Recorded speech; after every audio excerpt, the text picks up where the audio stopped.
আসসালামু আলাইকুম সবাইকে। আমার চ্যানেলে সবাইকে স্বাগতম। আমি হচ্ছে মোহাম্মদ রাকিবুল ইসলাম। প্রথমেই বলে রাখি যে এটা হচ্ছে GitHub এর একটা টিউটোরিয়াল বা Git এর টিউটোরিয়াল বাংলায়। তো এখানে আমি আপনাকে পুরো কনসেপ্ট সহকারে Git শিখিয়ে দেব এবং আমার একটা চ্যানেল রয়েছে সেটা হচ্ছে রাকিবুল ইসলাম, যে চ্যানেলের ভিডিও আপনি বর্তমানে দেখছেন। তো আপনি চাইলে এই চ্যানেলে সাবস্ক্রাইব করতে পারেন, কারণ এই চ্যানেলে সুন্দর, সুন্দর ভিডিও দেয়া হয় technology related, coding related, chatbot related ইত্যাদি। তো আপনি যদি এই ভিডিওটা দেখে থাকেন তাহলে এটা হচ্ছে গিট বা GitHub বাংলার একটা প্লেলিস্ট। এখানে আমরা অনেকগুলো ভিডিও আপলোড করব, প্রায় ৯টার মতো বা ১০টার মতো ইনশাল্লাহ। তো আজকে আমরা দেখব যে কেন আসলে আমাদের গিট দরকার, অর্থাৎ গিট বা GitHub আপনি যেটা শিখতে চাচ্ছেন, মেইনলি গিট। তো এটা আসলে আমাদের কেন দরকার? তো আমি এখানে কয়েকটা কারণ লিখে রাখছি যে আমাদের আসলে গিট কেন দরকার। তো আপনার কাছে মনে হইতে পারে যে এই কারণগুলো আসলে একটু ফানি টাইপের, কারণ এখানে আমি ফার্স্ট লিখছি যে মানুষ মাত্রই ভুল। অর্থাৎ আমরা কি করি? ভুল করি, প্রায়ই ভুল করি। তো দেখা গেছে আমাদের আজকে একটা কাজ দেয়া হলো, আমরা কাজটা করলাম, অর্থাৎ কমপ্লিট করলাম। পরের দিন আমাদের আরেকটা কাজ দেয়া হলো, এই কাজের একটু আপডেট, আমরা সেটাও করলাম। তো আমরা এই ২ দিনের কাজ আমরা আমাদের বস বা আমরা যার আন্ডারে চাকরি করি তাকে দেখাইলাম যে, "ভাই আমি তো কাজ করছি।" সে আমাদের ২ দিনের কাজ দেখে বলল যে, "তোমার তো এই কাজটা ভুল হইছে। অর্থাৎ এখানে এটা চেঞ্জ করতে হবে বা ভুল হইছে।" তো আমরা প্রায়ই এইরকম ভুল করে থাকি বা সাধারণ মানুষ স্বাভাবিক মাত্রই ভুল করে। সো আমাদের কি দরকার? এই ভুল করলেও যেন আমরা আবার আগের অবস্থায় ফিরে যেতে পারি, এজন্য আমাদের গিট দরকার। ঠিক আছে?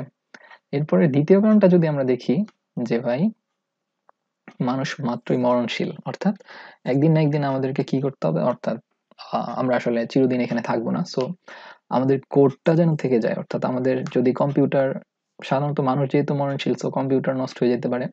আমরা যেই পিসিতে বা ল্যাপটপে কাজ করি, সেই ল্যাপটপ বা সেই পিসির মধ্যে হয়তো নষ্ট হয়ে যেতে পারে। সরি টিকটিকির সাউন্ডের জন্য। তো আমরা যেই ল্যাপটপে বা পিসিতে কাজ করি, সেই ল্যাপটপ বা পিসিটা হয়তো নষ্ট হয়ে যেতে পারে, আমরা মারা যেতে পারি। কিন্তু আমাদের কোডটা যেন থেকে যায়। অর্থাৎ যতদিন মানুষ থাকে বা আমাদের অন্যান্য আমাদের কোম্পানিটা থাকে, ততদিন যেন আমাদের কোডটা থাকে। এইজন্য আমরা কি করি? গিট ব্যবহার করি। মানে গিট একটা আমাদের ব্যাকআপও বলা যায়, যে সে আমাদের এটা জমা রাখে কোডগুলো। ঠিক আছে? এরপর হচ্ছে মানুষ সামাজিক জীব। অর্থাৎ মানুষ সমাজবদ্ধ হয়ে বসবাস করে। আমরা একসাথে থাকি, একসাথে খাই-দাই, একসাথে চাকরি করি এবং একসাথে অনেকে আমরা ক্লাসের মধ্যে প্রজেক্ট করি। ঠিক না? তাছাড়া আমাদের ক্লাসের স্যার কি করে? যে আমাদেরকে ২ জন ৩ জন করে গ্রুপ করে দেয়, আমরা গ্রুপ ওয়াইজ প্রজেক্ট করি। তো আমরা যেহেতু সামাজিক জীব, আমরা গ্রুপ ওয়াইজ প্রজেক্ট করতে চাই। অনেকে আবার আছে যে মেয়েদের সাথে প্রজেক্ট করতে চায়। অর্থাৎ সে থাকে ছেলেদের হলে, সে করে মেয়েদের হলে। অথবা অনেকে গার্লফ্রেন্ড বয়ফ্রেন্ড গ্রুপ করে কাজ করে। অনেকে কলিগদের সাথে কাজ করে। আমরা যখন চাকরি করি তখন আমরা অন্য কলিগদের সাথে একই সাথে প্রজেক্ট করি। ঠিক না? তো আমরা যেহেতু সামাজিক জীব, আমরা একে অপরের সাথে মিলেমিশে একটা প্রজেক্টে কাজ করি। বড় প্রজেক্ট হলে আমাদের কি করে? অনেকজন আমাদেরকে অ্যাসাইন করে দেওয়া হয়। ধরা যাক আমরা ৩ জন আমরা কোনো একটা প্রজেক্টে কাজ করি। এখন এর নাম হচ্ছে আবুল, এর নাম হচ্ছে বাবুল, আর এর নাম হচ্ছে কাবুল। না, কাবুল। তো আবুল, বাবুল, কাবুল ৩ জন মিলে যদি কোনো একটা প্রজেক্টে কাজ করে, তো সেই প্রজেক্টটা আবুল একদিন হয়তো কিছু কাজ করবে, বাবুল কিছু কাজ করবে, তারপর কাবুল কিছু কাজ করবে। ঠিক না? ৩ জন হয়তো ৩ সেকশনে বা একই সেকশনে কাজ করতে পারে। এখন এদের এই কোডগুলা আমাদের বা এদের এই কাজগুলা আমাদের অবশ্যই একত্র করে আমাদের স্যারকে দেখাতে হবে। ঠিক না? তো এখানে অনেকটা সমস্যা হয়ে যায় যে কাজের সে আসলে কি, কি কাজ করলো, তার সাথে আমার কোনো সমস্যা হইছে কিনা। দেখা যাবে যে আসলে এটা সম্ভব না। ৩ জন ৩ জায়গায় থেকে কাজ করে ড্রাইভে বা কোথাও রেখে বারবার আমাদের ফাইল কপি করতে হয়। তো এই ধরনের অনেক নানা সমস্যা দেখা যায়। তাছাড়া যখন আমরা আবার প্রজেক্ট ৩ টা একত্র করি, তখন আমাদের আবার সমস্যা দেখা দেয় যে ওর কোডের সাথে আমার কোড মিলতেছে না বা কোনো একটা ভুল হইতেছে। ঠিক আছে? সো আমরা যেহেতু সামাজিক জীব, আমরা একই সমাজে বাস করি, একই জায়গায় চাকরি করি, অনেকে একই ক্লাসে পড়ি এবং একই সাথে প্রজেক্ট করি। সো আমাদের কি দরকার? গিট দরকার। ঠিক আছে? গিট আমাদের এই সমস্যাটা সলভ করে। এরপর হচ্ছে আমাদের কি? মানুষ ভবিষ্যৎ জানে না। অর্থাৎ আমরা কিন্তু জানি না যে আমাদের কি করতে হবে। আমাদের প্রজেক্টের সামনে কি আসবে না আসবে এগুলো কিন্তু আমাদের ১ম এ কোনো ধারণা থাকে না। আমরা জাস্ট জানি যে আমাদের একটা ধরা যাক যে আমাদের একটা অ্যাপ তৈরি করতে হবে। সো আমরা এটা জাস্ট একটা আইডিয়া নিলাম যে আমাদের একটা সিম্পল কুইজ অ্যাপ তৈরি করতে হবে। এখন কুইজ অ্যাপ তো অনেকগুলাই আছে, ঠিক না? ধরা যাক যে কোম্পানি একটা কুইজ অ্যাপ তৈরি করলো। এখন এই কুইজ অ্যাপে দেখা যাবে যে কি নিয়ে কুইজ অ্যাপ করবে, তারপর ওইখানে কনটেন্ট কি থাকবে, ইউজার কারা থাকবে, অনেক কিছুই আমাদের চেঞ্জ হয়। তো আমরা যেহেতু ভবিষ্যৎ জানি না, আমাদের আস্তে, আস্তে রিলিজ করতে হয়। ফার্স্ট অফ অল ধরা যাক যে আমি ক্লাস আ 9 এর জন্য একটা অ্যাপ তৈরি করলাম। তারপর আমাদের কি হলো যে না আমরা তো ভালো স্টুডেন্ট পাচ্ছি। সো আমরা কি করলাম যে ক্লাস 11 এর জন্য আমরা সেই অ্যাপের মধ্যে একটা ফাংশন এড করলাম। সেম ভাবে দেখা গেল যে ভার্সিটি স্টুডেন্টদের জন্য আমাদের এড করতে হচ্ছে। সো আমাদের কি করলো, আমরা যে ভবিষ্যৎ জানি না আসলে যে আমাদের প্রজেক্টে কি হবে, আমাদের কি কি ফিচার থাকবে না থাকবে, প্রথমে আমরা কিন্তু সবকিছুতে শিওর না। সো আমরা যেহেতু একেবারে ফিউচারটা জানি না, সো আমরা কি করি, গিট ইউজ করি, যেন আমরা ভবিষ্যতে কোনো একটা ফিচার হলে, অর্থাৎ আমাদের যদি কোনো এক্সপেরিমেন্ট করতে হয় যে নতুন একটা ফিচার নিয়ে, তাহলে যেন আমরা কি করতে পারি, আমাদের প্রজেক্টের একটা শাখা প্রজেক্ট অর্থাৎ ব্রাঞ্চ ক্রিয়েট করে আমরা আলাদা কাজ করতে পারি। ঠিক আছে, যেমনটা আমাদের কোনো একটা ফাইল কপি করে আমরা আরেক জায়গায় কাজ করলে যেমন হবে, গিটের মধ্যে আমরা সেটা করতে পারি। তো এই মূলত আমার বর্তমানে মাথায় আছে এই ৪-৫টা কারণ। আপনার মাথায় হয়তো আরো কারণ থাকতে পারে। মেইনলি আমরা যদি অনেকের সাথে প্রজেক্ট করি, হুম, আচ্ছা মুছতেছে না। তো ধরা যাক যে আমরা অনেকের সাথে প্রজেক্ট করি, কোনো একটা কোডে কাজ করি অথবা কোনো একটা ফাইলে কাজ করি। সেটা হতে পারে আপনি গ্রাফিক বা ওয়েব ডেভেলপার, ওয়েব ডিজাইনার, অথবা আপনি অ্যাপ ডেভেলপার, সফটওয়্যার ডেভেলপার, যাই বলেন না কেন, কোনো একটা প্রজেক্টে কাজ করেন। তো আপনি হয়তো অনেকের সাথে কাজ করেন প্রথমত আপনার, ঠিক না? তো এদের কাজগুলো আমাদের একসাথে সিনক্রোনাইজ করতে হয়। তো গিট আমাদের এটা করে দেয়, ঠিক আছে? তারপর হচ্ছে আমরা ভুল করি যে আজকে এটা কাজ করলাম এই ফাইলে, তারপর পরের দিন আমরা এই ফাইলে কাজ করলাম, আর পরের দিন এই ফাইলে কাজ করলাম, তো আমার বস বলতেছে যে না তুমি তো ২ নাম্বার দিনে ভুল বলছো, এটা বাদ যাবে।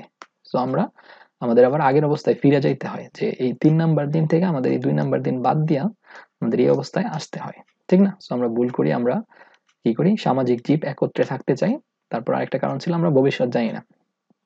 সেটা ছিল এমন যে আমাদের প্রজেক্ট কি হবে ভবিষ্যতে আমরা জানি না, হয়তো এখন এটা এবিসিডি অ্যাপ আছে, তো ভবিষ্যতে হয়তো এটাতে ক খ অ্যাপ হয়ে যাবে, ঠিক আছে? অর্থাৎ ক খ অ্যাড হবে। তো আমরা যেহেতু ফিচার বা কি কি অ্যাড হবে প্রথমেই সবকিছু বলে দিতে পারি না, সো আমাদের কি করতে হয়, গিট ইউজ করতে হয়। গিটের মধ্যে আমাদের এমন ফিচার রয়েছে যে আমরা আসলে কি করতে পারি, নতুন একটা ব্রাঞ্চ করে সেখানে কাজ করতে পারি, আরো ফিচার আসলে আমরা প্রতিদিন কমিট করে রাখতে পারি। তো এটা ছিল। আরেকটা কি ছিল যে আমরা আসলে মরণশীল, অর্থাৎ আমরা আমাদের ড্রাইভে যখন কাজ করি, অর্থাৎ ধরা যাক যে কোনো একটা প্রজেক্টে কাজ করতেছি, তো আমার পিসিটা হয়তো আজকে রাতে কোনো একটা ডাকাত এসে আমাদের এটা চুরি করে নিয়ে যেতে পারে, ঠিক না? সো আমার কোম্পানির যে কাজটা ছিল বা কোম্পানির যেই সবকিছু ছিল, এতদিনের কাজ, ১ বছর বা ২ বছরের রিসার্চের কাজ, সো আমার ১ বছর পুরোপুরি শেষ হয়ে যাবে, ঠিক না? তো আমি অনেক দেখে থাকি এমন যে ভার্সিটির ফাইনাল ইয়ারে এসে তার থিসিস পেপারের কাজ বা কোনো কিছু সে মানে এমন অবস্থায় পড়ে যে তার ল্যাপটপ চুরি হয়ে গেছে। হুম, তো এখন ল্যাপটপ নাই, তার ল্যাপটপে নাকি তার থিসিসও ছিল। খুবই একটা বাজে একটা জিনিস যে এমন একটা দুর্ভাগ্যজনক কারণ না হয়, আমি এটা চাই। তার ল্যাপটপের মধ্যে সব থিসিস টিসিস লেখা ছিল, এটা নাকি চুরি হয়ে গেছে। তো এখন এটা খুবই একটা খারাপ জিনিস যদি অনলাইনে ব্যাকআপ না থাকে। সো এমন যেন আমাদের প্রজেক্টের সাথে না হয়, আমরা যেন, আমরা নিজেরা না থাকলে যেন আমাদের কোডটা সেফ থাকে, এই জন্য আমরা গিট ইউজ করি, ঠিক আছে? তো আলটিমেটলি এখন যদি বলেন যে ভাই গিট কি, গিট হচ্ছে একটা ভার্সন কন্ট্রোল। অর্থাৎ আমরা যে প্রজেক্টটা কাজ করব, ঠিক না, এই প্রজেক্টটা দেখেন, একদিন কাজ করার পর তার নাম আমি এটা দিলাম, ২ দিন কাজ করার পর নাম দিলাম এটা, ৩ দিন কাজ করার পর এটা, ৪ দিন কাজ করার পর ধরেন আমার প্রজেক্টটা এই অবস্থায় আছে। তো এই যে ৪ দিনে আমি ৪টা ভার্সন তৈরি করলাম, বললাম আর কি এমনি ভার্সন। ৪ দিন কিন্তু আমরা ৪ ধরনের কাজ করছি। এই যে ৪ ধরনের কাজ, এগুলা যেন আমরা চাইলেই এক জায়গা থেকে আরেক জায়গায়, এই জায়গা থেকে এই জায়গায়, কোনো ভুল করলে যেন আগের অবস্থায় ফিরে যেতে পারি, যেন কোডগুলো না হারায়, এই কোডগুলো যেন সবাই দেখতে পারে, আমার বন্ধুরাও তাদের সাথেও কাজ করতে পারি। মোটামুটি এইসব কারণে আমরা গিট বা গিট হাব ইউজ করে থাকি। গিট হচ্ছে তার একটা সলিউশন, মানে এই ভার্সনগুলারে কন্ট্রোল করার একটা সলিউশন হচ্ছে গিট।